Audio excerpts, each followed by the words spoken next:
Eh bien bonjour à toutes et à tous, bienvenue sur ma chaîne YouTube pour ce troisième épisode du PACA Hunting Tour, c'est-à-dire ma tournée de chasse en Provence.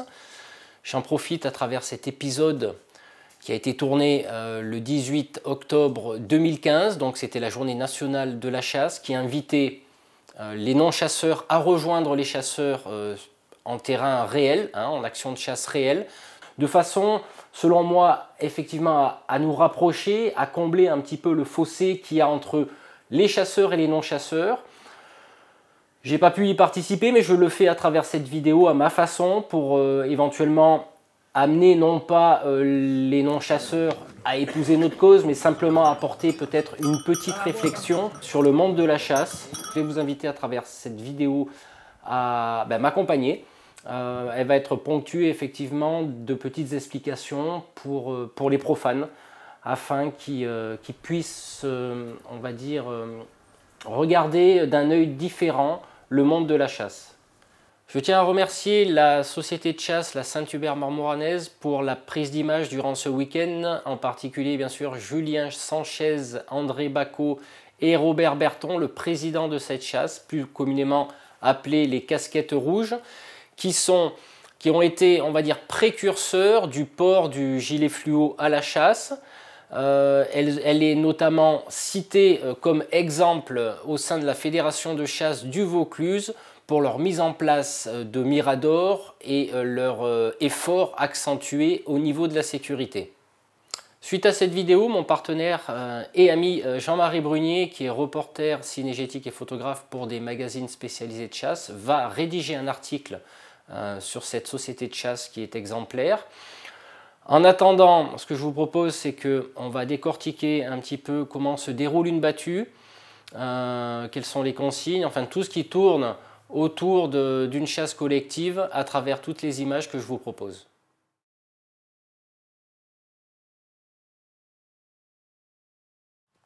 Alors avant de se donner rendez-vous, certains chasseurs vont faire ce qu'on appelle l'épier, c'est-à-dire vont aller dans des secteurs différents de leur chasse et essayer de relever des traces d'animaux, notamment du sanglier ou chevreuil, afin de définir à quel endroit ils se situent pour effectivement organiser la chasse dans cette zone géographique. Donc on regarde quelques images que j'ai prises en compagnie de Patrice Barrault, notre garde-chasse, ainsi que Jean-Marie Brunier, notre reporter. Deuxième jour, on est dimanche, on fait les pieds au sanglier. Derrière on a le Mont Ventoux. Bon, ça va donner quoi aujourd'hui les gars? On va voir si on trouve encore des pieds plus bas. Là il y en a qui ont passé cette nuit. Ouais. Donc on va vérifier en bas là-bas. Là-bas normalement ils seront mis. Espèce de carrière là-bas? Ouais, c'est de l'argile. C'est de l'argile. Ouais. Bon.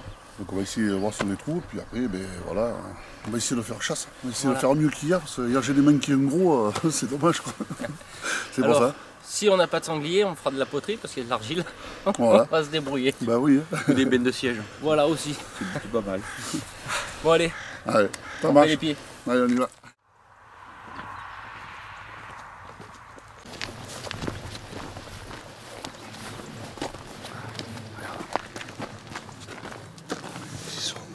C'est pas ça, c'est ça les fourrades du coup, non? Non, je voulais toucher la consistance, si ça avait ses jours.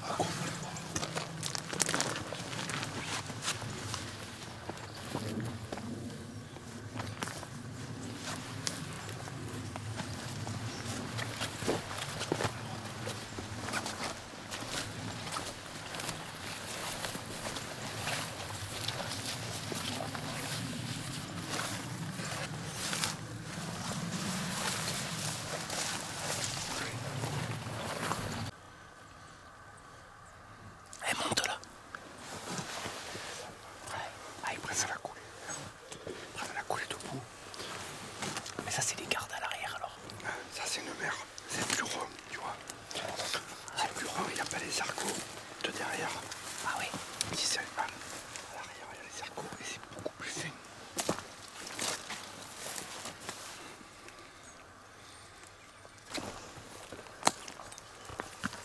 Jean-Marie est toujours en train de bouffer des pains au chocolat.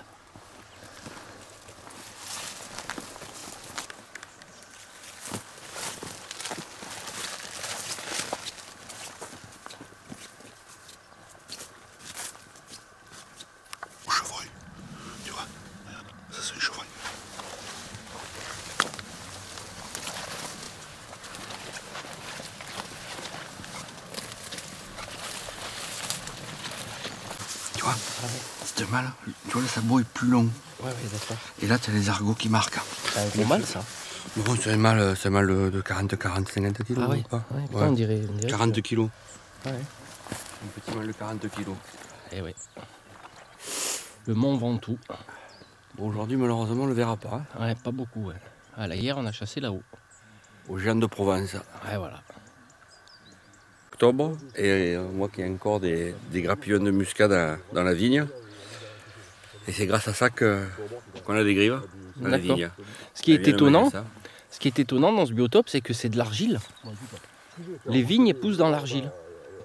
C'est un des rares coins où la vigne pousse dans l'argile. Ouais, incroyable. Hein. En tout cas, c'est beau, c'est la Provence. Hein. Voilà, on est sur les traces d'un grand mâle, un vieux solitaire. Ouais. Il doit faire à peu près 120 kilos. Ah ouais. Mais on ne le tirera pas aujourd'hui parce que c'est pas triste. Donc on a pitié. Puis surtout qu'on n'a pas de palan assez gros pour le suspendre.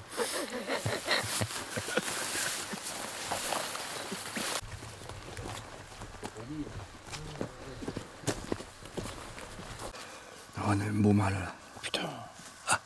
Un beau mâle, il doit faire à peu près autour de 80. Moi, on pense avec Patrice entre 90 et 100 kilos.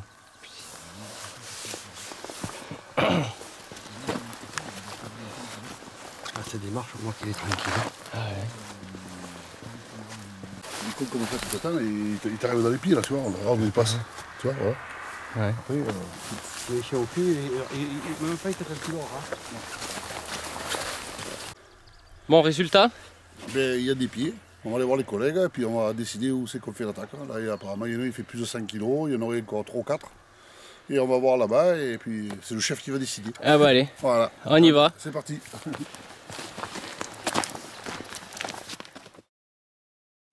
Les chasseurs ayant fait les pieds rejoignent les autres chasseurs au lieu de rendez-vous pour un petit briefing qu'on appelle le rond.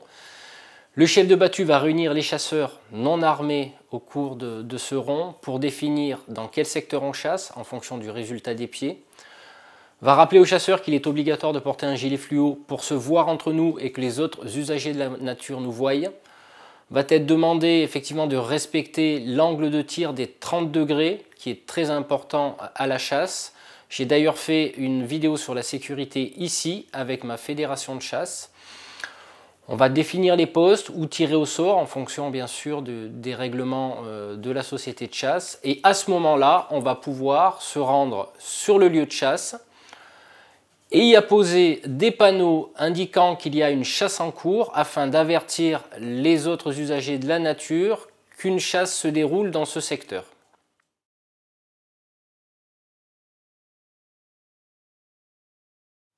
Les chasseurs se rendent au poste armes déchargées, bien souvent en compagnie d'un chef de ligne qui va les mettre en place, qui va leur rappeler les consignes de sécurité, notamment l'angle de tir des 30 degrés. Le chasseur va être chargé donc, de prendre en compte son environnement, de voir s'il y a des usagers de la nature au sein de la chasse, d'en avertir éventuellement le responsable de battue, voire éventuellement d'annuler la chasse sur ce secteur. Les traqueurs, c'est-à-dire ceux qui sont avec les chiens et qui vont rabattre le gibier pour les autres chasseurs, vont sonner le début de battue avec cet ustensile qu'on utilise à la chasse, avec des codes bien particuliers. Et à ce moment-là, une fois que tout est mis en place, la chasse peut démarrer.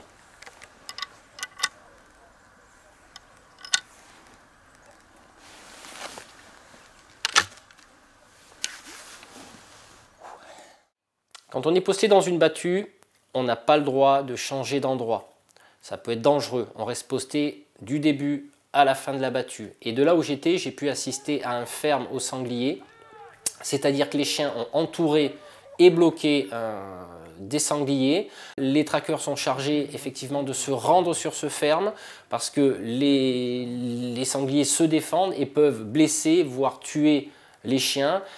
À ce moment-là, il y a une décision qui doit être prise, soit on arrive à le faire partir et le sanglier peut être tiré dans un endroit sécurisé, soit effectivement on est obligé de le prélever sur place. On regarde les images.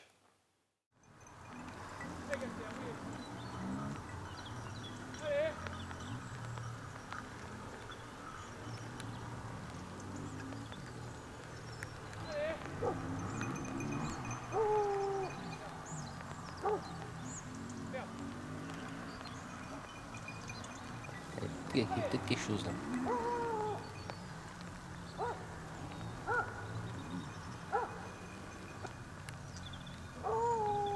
Ah, ouais, il y a quelque chose.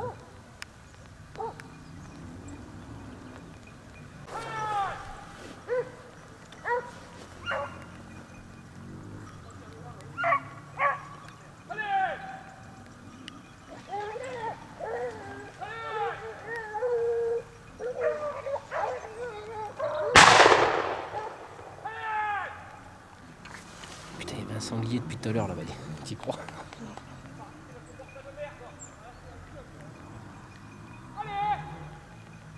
Ah, il est dedans, hein.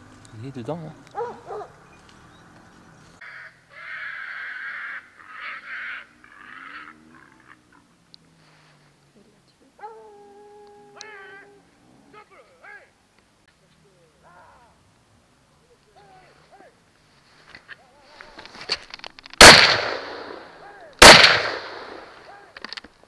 Tirer sur la butte.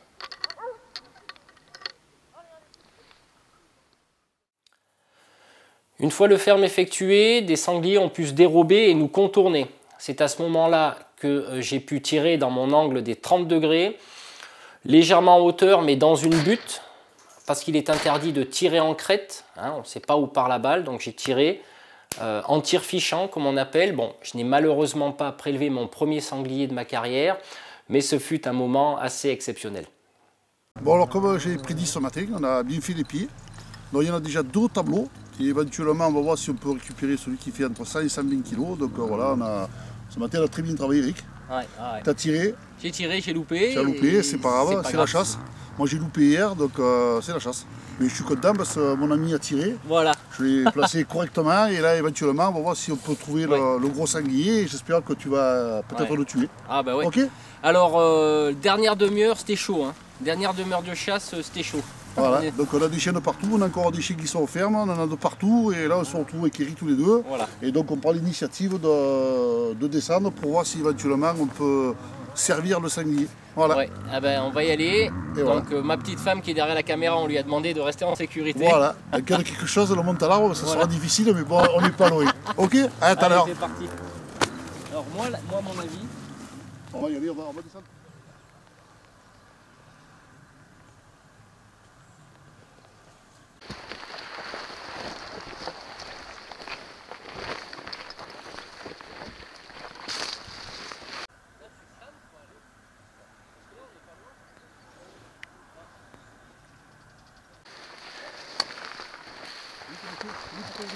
Ah ouais. Oh putain.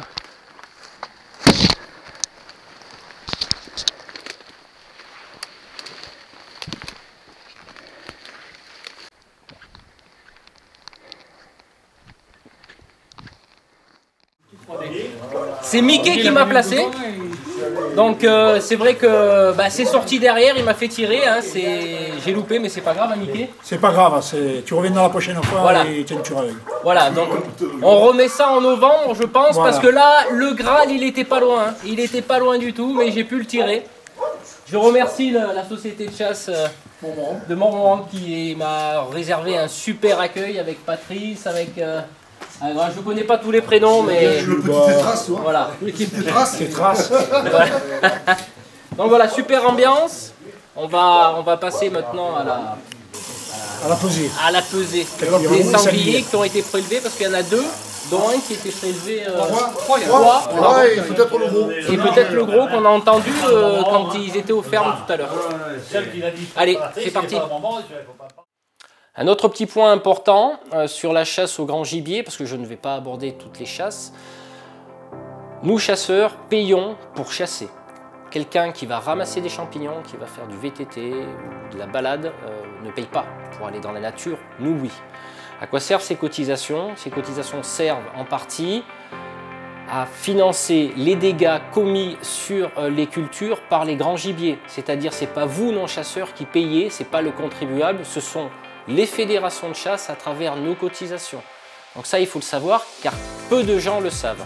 Le but de cette vidéo étant d'amener aux non-chasseurs cette réflexion sur la nécessité de la chasse, sur la régulation des populations de gibier, de prendre conscience que nous sommes des acteurs écologiques du monde animal et végétal, car la chasse, c'est pas que chasser, la chasse, c'est des actions aussi qui sont faites en dehors des périodes de chasse. Il y a des tas de choses que vous ne connaissez pas, notamment les chasseurs qui font don de gibier pour les personnes les plus nécessiteuses, c'est-à-dire on appelle ça les chasseurs ont du cœur. Le nettoyage des rivières, l'élagage de chemin, plein d'actions qui ne sont pas mises malheureusement en avant par les médias les plus connus. Il est très facile de taper sur le monde de la chasse, mais de montrer le bon aspect, c'est moins vendeur. J'espère qu'à travers cette petite vidéo, vous serez amené peut-être à vous questionner et peut-être de prendre contact avec vos fédérations de chasse en fonction de votre département et d'être amené au contact des chasseurs et peut-être de changer cette vision, de voir autre chose, peut-être éventuellement, pourquoi pas, de dire finalement oui, la nécessité de la chasse est une réalité. En attendant, je vous remercie d'avoir vu cette vidéo et puis la prochaine fois. Alors c'est ainsi que se termine cet épisode de Mormont-Rouennais. Donc avec tous les collègues de chasse ici, on a prélevé 3 sangliers. Moi j'ai loupé mon grade, c'est pas grave, c'est reparti remise.